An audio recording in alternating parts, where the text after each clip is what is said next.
K R ನಗರ kidnap ಕೇಸಲ್ಲಿ ರೇವಣ್ಣ ಅವರಿಗೆ ಈಗ ತಾತ್ಕಾಲಿಕ ರಿಲೀಫ್ ಸಿಕ್ಕಿದೆ. ಕೆಲವೇ ಕ್ಷಣಗಳಲ್ಲಿ ರೇವಣ್ಣ ಅವರು ಸುದ್ದಿಗೋಷ್ಠಿ ಮಾಡುವಂತಹ ಸಾಧ್ಯತೆ ಕೂಡ ಇದೆ ಅಂತಿದ್ದಾರೆ. ಕಿಡ್ನಾಪ್ ಕೇಸ್ ಬಗ್ಗೆ ರೇವಣ್ಣ ಹೇಳಿಕೆಯ ನಿರೀಕ್ಷೆಯನ್ನ ಮಾಡಲಾಗ್ತಾ ಇದೆ.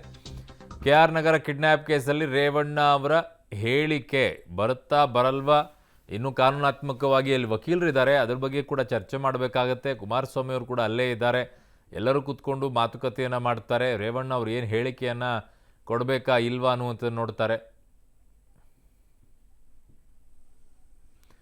ಓಕೆ, ನನ್ನ ಸಹೋದರಿ ಶ್ರೀನಿವಾಸ್ ಈಗ ನನ್ನ ಸಂಪರ್ಕಕ್ಕೆ ಸಿಗ್ತಾ ಇದ್ದಾರೆ. ಶ್ರೀನಿವಾಸ್, ಈಗ ವಕೀಲರು ಕೂಡ ಅಲ್ಲೇ ಇದ್ದಾರೆ ಅಂತ ಹೇಳ್ತಾ ಇದ್ರಿ, ಜೊತೆಗೆ ಕುಮಾರಸ್ವಾಮಿ ಅವರು ಕೂಡ ಅಲ್ಲೇ ಇದ್ದಾರೆ ಅಂತ ಹೇಳ್ತಾ ಇದ್ರಿ. ಸುದೀರ್ಘವಾಗಿ ಚರ್ಚೆಗಳ ನಂತರ ಸುದ್ದಿಗೋಷ್ಠಿಯನ್ನೇನಾದರೂ ನಡೆಸುವಂಥದ್ದು ಇದೆಯಾ? ಸುದ್ದಿಗೋಷ್ಠಿ ಮಾಡ್ತಾರಾ, ಮಾಡಲ್ವಾ?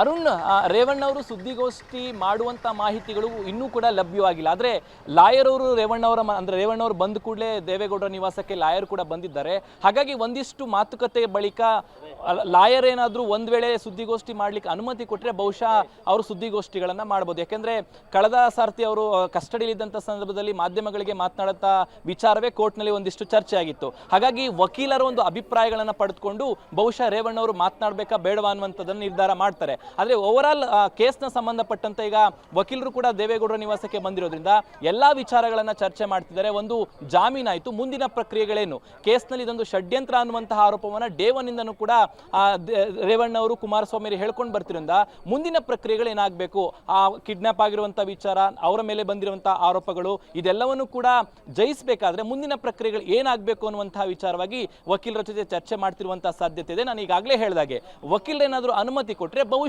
ರೇವಣ್ಣ ಅವರು ತಮ್ಮ ಮೇಲೆ ಬಂದಿರುವಂತಹ ಆರೋಪಗಳಿಗೆ ಒಂದಿಷ್ಟು ಸ್ಪಷ್ಟನೆ ಕೊಡುವಂತಹ ಕೆಲಸಗಳನ್ನು ಮಾಡಬಹುದು. ಆದರೆ ಇಲ್ಲಿವರೆಗೂ ಕೂಡ ಅವರು ಸುದ್ದಿಗೋಷ್ಠಿ ಮಾಡುವಂತಹ ವಿಚಾರಗಳು ಇನ್ನೂ ಅಧಿಕೃತವಾಗಿ ನಮಗೆ ಅಧಿಕೃತ ಮಾಹಿತಿಗಳು ಬಂದಿಲ್ಲ ಅಂತ ಹೇಳ್ಬೋದು. ಅರುಣ್, ಶ್ರೀನಿವಾಸ್, ಬಹುತೇಕ ಇಂತಹ ಪ್ರಕರಣಗಳಲ್ಲಿ ಯಾರು ಈ ರೀತಿಯಾಗಿ ಆರೋಪವನ್ನು ಎದುರಿಸ್ತಾ ಇರ್ತಾರೋ ಅವರಿಗೆ ಸುದ್ದಿಗೋಷ್ಠಿಯನ್ನ ಮಾಡೋಕೆ, ಮಾಧ್ಯಮಗಳ ಮುಂದೆ ಹೇಳಿಕೆಗಳನ್ನು ಕೊಡೋಕೆ ವಕೀಲರು ನಿರಾಕರಿಸ್ತಾರೆ. ಅದರ ಬದಲಾಗಿ ರೇವಣ್ಣ ಅವರ ಬದಲಾಗಿ ಇನ್ನುಳಿದಂಥ ಅವರ ನಾಯಕರುಗಳು ಯಾರಿದ್ದಾರೆ ಜೊತೆಗಿರುವಂಥವ್ರು, ಅವರೇನಾದರೂ ಮಾತನಾಡಬಹುದಾ ಈ ವಿಚಾರದ ಬಗ್ಗೆ? ಹಲವು ವಿಚಾರಗಳನ್ನು ಅವ್ರ ಜೊತೆಗೆ ಮಾತುಕತೆಯನ್ನು ನಡೆಸಿದ ನಂತರ ಅಲ್ವಾ ಶ್ರೀನಿವಾಸ್? ಅರುಣ್, ಹೌದು, ಆ ಸಾಧ್ಯತೆಗಳಿದ್ದಾವೆ. ಈಗಾಗಲೇ ಬೆಳಗ್ಗೆ ಕೂಡ ಕುಮಾರಸ್ವಾಮಿ ಅವರು ಮಾತನಾಡಿದ್ರು, ಯಾವ ರೀತಿಯಾಗಿ ರೇವಣ್ಣ ಅವರ ವಿರುದ್ಧ ಷಡ್ಯಂತ್ರ ಆಗಿದೆ, ಪ್ರತಿಯೊಂದು ವಿಚಾರವನ್ನು ಕೂಡ ಕುಮಾರಸ್ವಾಮಿ ಹೇಳಿದ್ರು. ಸರ್ಕಾರದ ಪಾತ್ರ ಇದೆ, ಡಿ.ಕೆ. ಶಿವಕುಮಾರ್ ಅವರು ಇದರ ಹಿಂದೆ ಇದ್ದಾರೆ ಅನ್ನುವಂಥ ಎಲ್ಲ ಆರೋಪಗಳನ್ನು ಮಾಡಿದ್ರು. ಆದರೆ ಇದೇ ವಿಚಾರವನ್ನ ರೇವಣ್ಣ ಅವರು ಹೇಳುವಂಥದ್ದು ತೀರಾ ಕಡಿಮೆ. ಯಾಕೆಂದ್ರೆ ಜಾಮೀನಿನ ಮೇಲೆ ಹೊರಗಡೆ ಇದ್ದಾರೆ.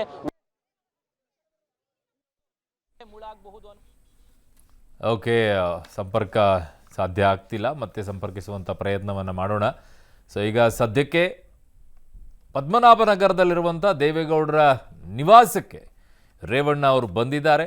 ಬಂದು ಈಗ ಅವರ ಆಶೀರ್ವಾದವನ್ನು ಪಡ್ಕೊಂಡ್ರು, ಜೊತೆಗೆ ಭಾವುಕರು ಕೂಡ ಆದರು. ಅದಾದ ನಂತರ ಮುಂದೆ ಏನು ಅನ್ನೋದ್ರ ಬಗ್ಗೆ ಚರ್ಚೆಯನ್ನು ಮಾಡೋಕ್ಕೆ, ಕಾನೂನಾತ್ಮಕವಾಗಿ ಚರ್ಚೆಯನ್ನು ಮಾಡೋಕ್ಕೆ ವಕೀಲರು ಕೂಡ ಅಲ್ಲೇ ಬಂದಿದ್ದಾರೆ, ಕುಮಾರಸ್ವಾಮಿ ಅವರು ಕೂಡ ಅಲ್ಲೇ ಇದ್ದಾರೆ. ಸೊ ಹಾಗಾಗಿ ಮುಂದೆ ಏನಾಗುತ್ತೆ ಅನ್ನೋದ್ರ ಬಗ್ಗೆ ಚರ್ಚೆ ಮಾಡಿ ರೇವಣ್ಣ ಅವರೇ ಸುದ್ದಿಗೋಷ್ಠಿ ಮಾಡ್ತಾರೆ. ವಕೀಲರ ಅನುಮೋದನೆ ಕೊಟ್ಟರೆ ಇಲ್ಲ, ಸಾರಾ ಮಹೇಶ್ವರ್ ಕುಮಾರಸ್ವಾಮಿ ಇದ್ದಾರೆ, ಅವ್ರೇನಾದರೂ ಮಾತಾಡ್ತಾರ ನೋಡ್ಬೇಕು, ಕಾದು ನೋಡಬೇಕು.